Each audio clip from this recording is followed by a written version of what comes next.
Hola. Vamos a retomar el tema que estábamos viendo, que era el material de conducción. La clase anterior, cuando la vean en la plataforma, pues van a ver que quedó cortada, porque la cochinada de internet se volvió a ir y pues regresó hasta ahora en la tarde. Entonces, lamento la situación, pero es decir, no puedo hacer más. Aquí, por donde vivo, la señal es pésima, ¿verdad? Vamos a continuar con el material. En conducción estábamos viendo una cantidad que se llama la resistencia térmica y dijimos que hay varias formas de definirlo. Una es como L entre K, en donde la L es la longitud de una varilla o de una barra que está entre dos depósitos a una temperatura TA y una temperatura TB. Y el flujo de calor es en esta dirección, o sea, hacia la derecha. Y la K es la conductividad térmica, que dijimos que es característica del material. Bien, otra forma de definir la resistencia es atendiendo al hecho de que la I, la corriente térmica, se puede relacionar con los conceptos de resistencia eléctrica que luego ustedes van a ver en la física 3. Entonces, la ecuación de, de resistencia térmica yo también la puedo escribir de esta manera. ¿De dónde salió esto? Bueno, esto sale del hecho de que yo uso esta ecuación, la ecuación que habíamos visto al principio de conducción, en donde K es la conductividad, A es la sección transversal, el delta T entre delta X, esta cantidad que ahora se escribe de forma finitesimal, se llama un gradiente. Y ese delta X en general es el espesor, si es una barra o si es una plancha que se coloca entre esos depósitos. O puede ser la L si se trata de la longitud de una varilla, ¿verdad? Entonces, si lo que tenemos es una plancha, imagínense como un ladrillo, ¿verdad? Pues lo que hablamos es del espesor del ladrillo, el delta X. Bien, entonces aquí lo que yo hago es que despejo el delta T siempre con valor absoluto para precisamente dar a entender que el flujo de calor va en la dirección del depósito que está a mayor temperatura hacia el depósito que está a menor temperatura. Esa cantidad tiene que ser positiva. Entonces le ponemos un valor absoluto para no incurrir en el error de que lo vayamos a reportar o lo vayamos a escribir con un negativo. Entonces yo despejé el delta T de esta ecuación y me queda esto. Esto que está en este círculo, este cociente, es precisamente lo que yo llamo la resistencia. Es otra forma de calcular una resistencia térmica.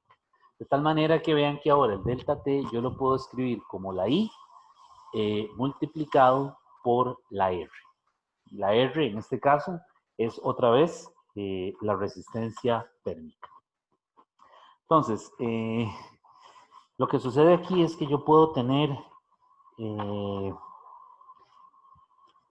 es decir, puedo tener una geometría en la que las barras o las planchas estén puestas en serie o estén puestas en paralelo. Entonces, si yo tengo esas planchas puestas en serie entre dos depósitos, las tendría así. Tengo el depósito a temperatura TA y tengo el depósito a temperatura TB y lo que voy a tener son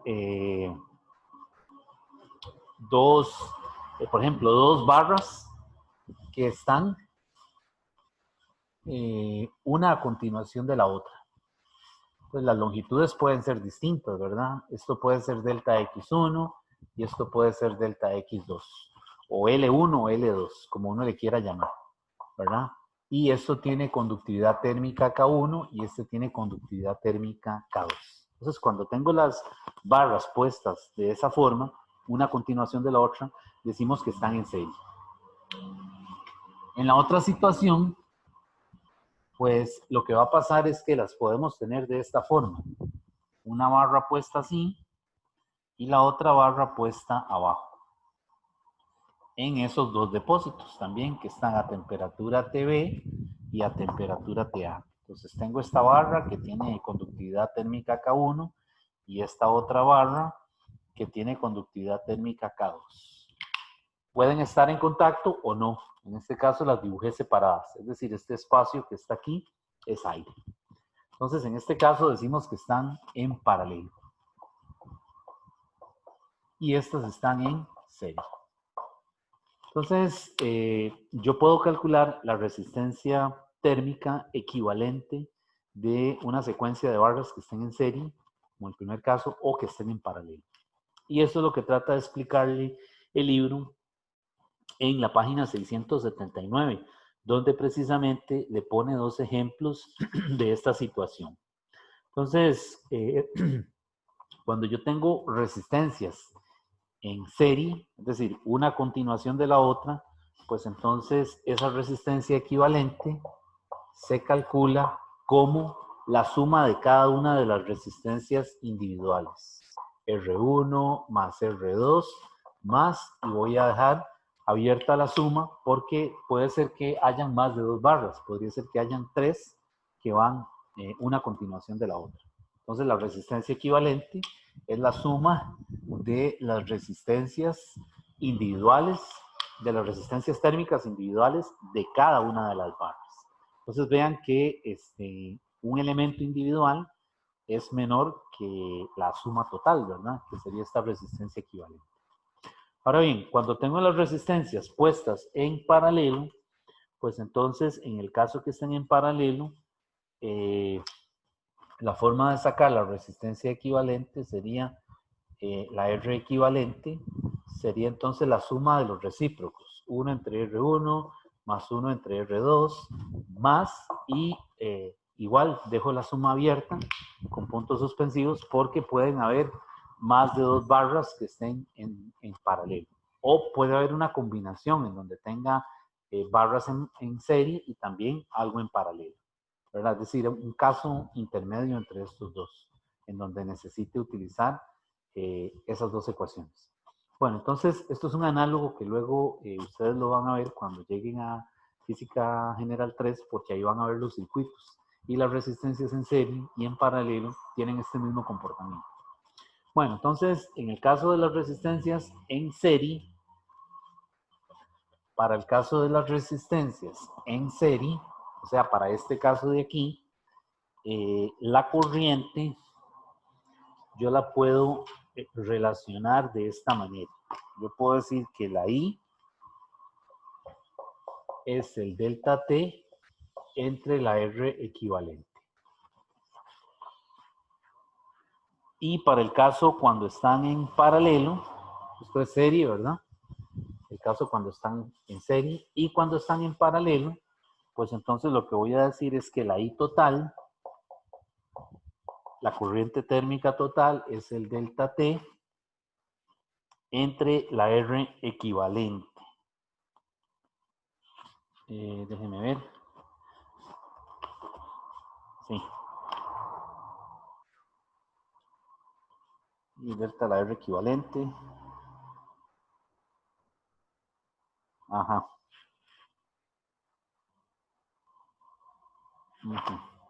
Sí, aquí sería la I total, ¿verdad?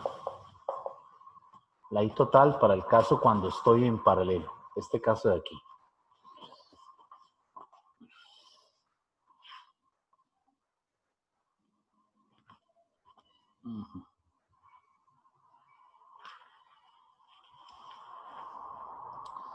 Ok.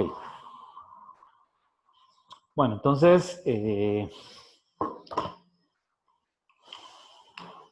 esta es la parte de conducción, donde analizamos estos casos, ¿verdad? De resistencia en serie y en paralelo. Entonces,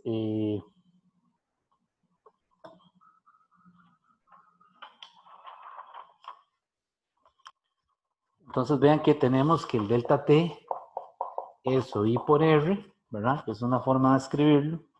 O también podemos decir que el I es el delta T entre el R equivalente. Que es esto que está aquí, ¿verdad?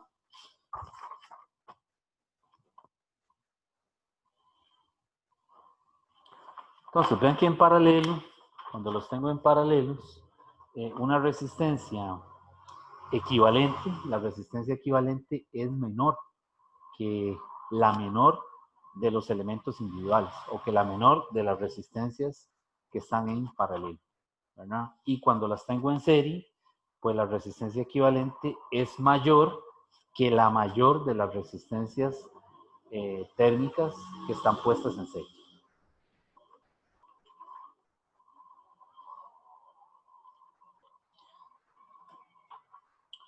Ok, vamos a ir entonces al caso de el otro mecanismo de transferencia, que es la convección. En el caso de la convección es más compleja porque, es decir, no hay una única ecuación para tratar de resolver los problemas, como en el caso de la conducción. En convección realmente hay un modelo particular para casi que cada fenómeno físico en donde aparece la convección. Es decir, es muy compleja, ¿verdad? Entonces, los modelos de convección sobre todo se utilizan cuando se trabaja en física atmosférica, ¿verdad? O en meteorología. Son muy utilizados, ¿verdad? Para estudiar las corrientes marinas, ¿verdad? El movimiento de los huracanes o las corrientes de las masas de aire oceánicas, ¿verdad? Es decir, la convección tiene muchas aplicaciones, sobre todo en física atmosférica y en meteorología. ¿Qué es la convección? Bueno, la convección básicamente es la transferencia de calor debido al movimiento masivo es decir, al movimiento de una gran cantidad de un fluido muy masivo. Por ejemplo, en el océano, las corrientes de aire, ¿verdad? Entonces, la convección, la transferencia de calor se hace ya sea por un líquido o por un gas, ¿verdad? Recuerden que los fluidos son tanto líquidos como también gases. Entonces, por ejemplo, un ejemplo de la convección es el caso de una vela, ¿verdad? Usted tiene el aire caliente cerca de la vela, ¿verdad? Y cerca de la vela es menos denso, ¿verdad? Aquí esta es la vela y aquí está la flama, ¿verdad? Aquí arriba, en esta parte de aquí, lo que circunda a la flama, ¿verdad? El aire es menos denso, está caliente. Y entonces al hacerse menos denso, asciende más fácilmente, ¿verdad? Y eso hace que el calor se propague a través del movimiento de esa masa de aire que tiene una densidad muy baja. Y eso se repite constantemente en el caso de una vela. Por eso cuando uno pone la mano cerca de una vela, se van a dar cuenta que a ratos deja de sentir la intensidad. Y eso es porque las masas de aire están cambiando continuamente o constantemente, de manera de que el aire más caliente que está cerca de la vela es menos denso y puede ascender hasta la palma de la mano colocada sobre la vela. Entonces, básicamente la convección ocurre cuando un fluido, que puede ser aire o agua, está en contacto con un objeto cuya temperatura es más alta que la de su entorno, ¿verdad? Entonces, básicamente se realiza la convección, se realiza mediante el movimiento,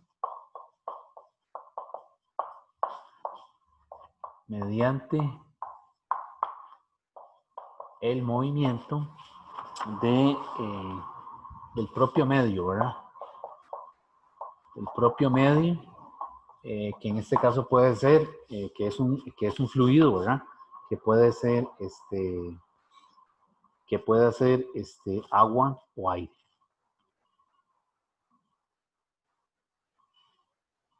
Ok, entonces, bueno, del propio medio. Entonces, ejemplos en convección, ¿verdad? Del propio medio, que en este caso es el fluido, ¿verdad? Que no lo terminé de decir la idea, ¿verdad? Entonces ahí nos recordamos de las masas de aire caliente que ascienden en la vela, ¿verdad?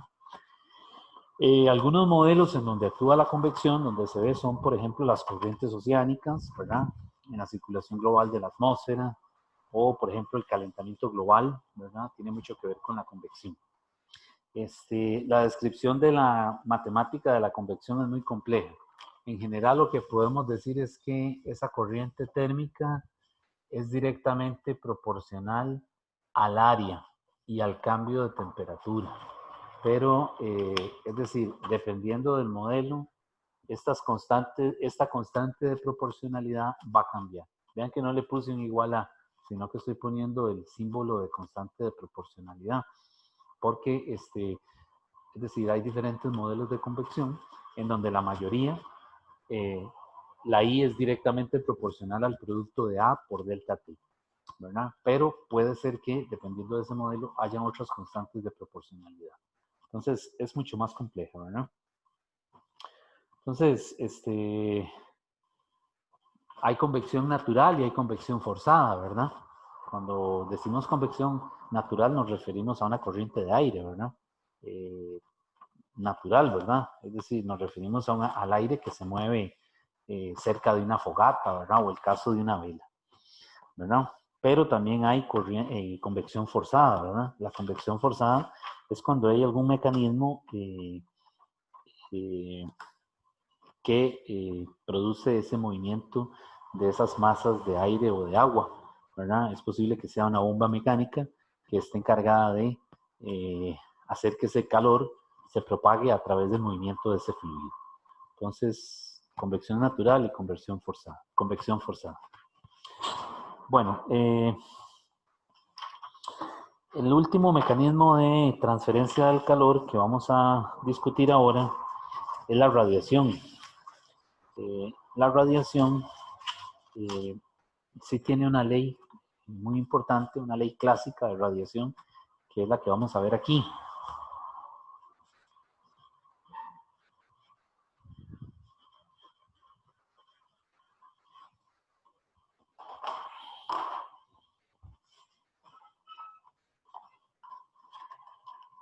Entonces, ahora vamos a ver la radiación. Entonces, la radiación, el calor se propaga debido a las ondas electromagnéticas. Tenemos un espectro, ¿verdad? Que es el espectro electromagnético, donde esas ondas tienen una longitud y una frecuencia específica. Entonces, por ejemplo, el calor, ¿verdad? Perdón, la luz del sol, que llega a nuestra piel, ¿verdad? Llega por radiación. En realidad es una onda electromagnética, ¿verdad? Luz de una longitud de onda particular que incide sobre la superficie de la piel. Entonces, dependiendo de la longitud de onda, esa onda puede ser muy incisiva, es decir, puede penetrar fácilmente. Por ejemplo, el caso de los rayos X, ¿verdad? Es un tipo de onda electromagnética con una longitud de onda definida. Entonces, algunas son más incisivas que otras, ¿verdad? Bueno, como les decía, en el caso de la radiación, el calor se transfiere a través del espacio en forma de ondas electromagnéticas que se mueven con la velocidad de la luz. Es decir, esas ondas se mueven a una velocidad que es c. Y esa c es 3 por 10 a la 8 metros sobre segundo. Esa es la velocidad de la luz. Y ejemplos de esas ondas, pues las ondas infrarrojo, la luz visible, las ondas de radio, las ondas de televisión, los rayos X, ¿verdad? Cada una tiene su propia longitud de onda característica. Y en radiación clásica, en la física clásica, cuando escuchen ese término, ¿verdad? Radiación clásica, nos referimos a todos los trabajos que se hicieron a finales del siglo XIX, ¿verdad? Con ayuda de la termodinámica que se conocía en esa época y con el electromagnetismo que lo había desarrollado Maxwell. Entonces, pues desde esa época en radiación clásica suponemos que todos los cuerpos emiten y absorben radiación electromagnética. Y la energía térmica irradiada por un cuerpo por unidad de tiempo es proporcional al área del cuerpo y a la cuarta potencia de su temperatura absoluta. Ese es un resultado importantísimo que obtuvieron a finales de 1880 dos físicos de esa época que trabajaron, uno en la parte teórica y otro en la parte experimental, y llegaron a esa conclusión, que la I, la corriente térmica, ¿verdad? Que ya sabemos que es calor por unidad de tiempo, es directamente proporcional a el área del cuerpo, ¿verdad? Donde incide la radiación y la cuarta potencia de la temperatura. Entonces, este resultado lo obtuvo empíricamente Joseph Stefan a partir de las mediciones que él hizo aproximadamente en 1876. Y luego Boltzmann obtuvo el mismo resultado, pero desde un punto de vista teórico, ¿no? Desde un punto de vista haciendo uso de matemáticas. Bueno, entonces esta ley se conoce como la ley de Stefan Boltzmann, y la forma como la manera, perdón, como la vamos a describir es utilizando la I nuevamente. Entonces, aunque el libro usa la P ahí, entonces vamos a usar esa notación. Ellos aquí usan P, pero la P o la I que definimos antes también es lo mismo, es decir, tiene unidades de watts. Solamente que aquí el triplet, pues a esto le dicen potencia de radiación. Y esa potencia de radiación la define, es la ley de Stefan Boltzmann, que la escribe como E, ¿verdad? Por sigma, por el A, por el T a la 4. Entonces, esto es la potencia radiada. La potencia, que esa potencia también es igual a calor entre delta T. Vean que las unidades de esto tienen que ser watts. Esta E que está aquí se llama emisividad. Emisividad. Ya vamos a ir explicando cada cosa. Esta constante aquí se llama la constante de Stefan Boltzmann, igual que la misma ley, ¿verdad? La constante de Stefan Boltzmann. Y esta A es el área y esta T es la temperatura, pero es la temperatura absoluta, o sea, por lo tanto es la temperatura en Kelvin. Ok, esta E dijimos que se trata de la emisividad. Está asociada con las características de la superficie radiante, ¿verdad? Es una magnitud adimensional y esa emisividad está entre 0 y 1. Es decir, no puede haber una emisividad mayor que 1, ni podría haber una emisividad negativa. Siempre está entre 0 y 1. Y es adimensional, ¿verdad? Una emisividad puede ser 0.85. Vean que es como un coeficiente de fricción. No tiene unidades, ¿verdad? Y depende de la composición de la superficie del objeto. Entonces, en este caso, en esta ley clásica de la radiación, también importaba mucho, digamos, la composición debido a los colores del objeto, ¿verdad? Y entonces, pues tenemos objetos que se consideran opacos, ¿verdad?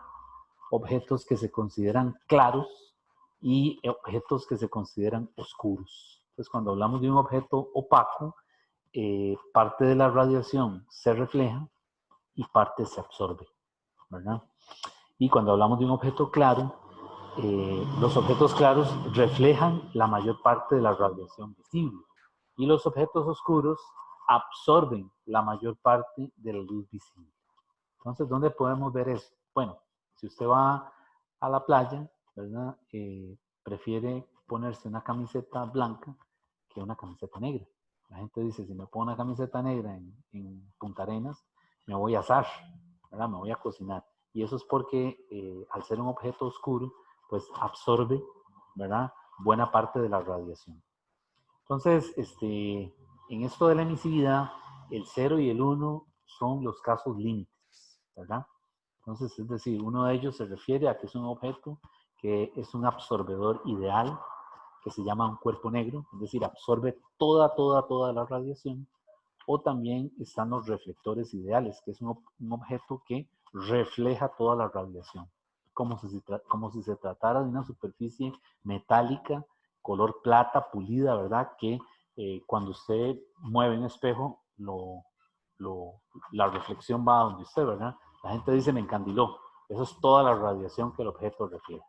Entonces, esos casos, estos extremos 0 y 1, son casos ideales, ¿verdad? Es decir, son los casos límites de un objeto que absorbe toda la radiación y otro que refleja toda la radiación. Pero la mayoría de los objetos están entre 0 y 1, en situaciones reales, ¿verdad? Es decir, son objetos que se parecen, que tienen una composición más cercana a la de un objeto opaco, en donde una parte la absorbe y otra parte la refleja. Entonces vean que los colores aquí influyen mucho en el comportamiento de la luz visible cuando incide sobre la superficie de estos objetos.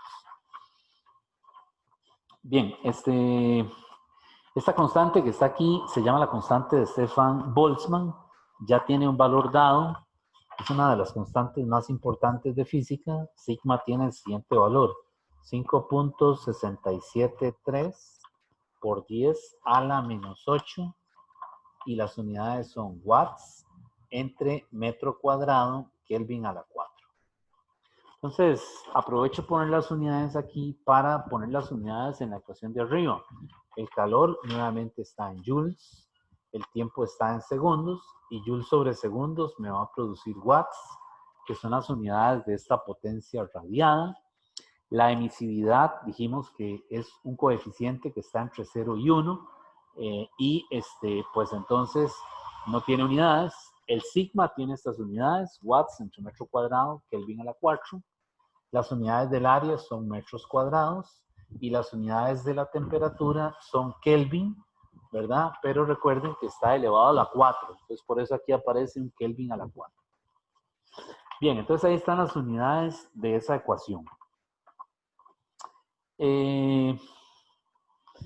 La ley de Stefan Boltzmann se puede escribir también en términos de si el cuerpo se encuentra colocado, por ejemplo, en una habitación. Entonces, es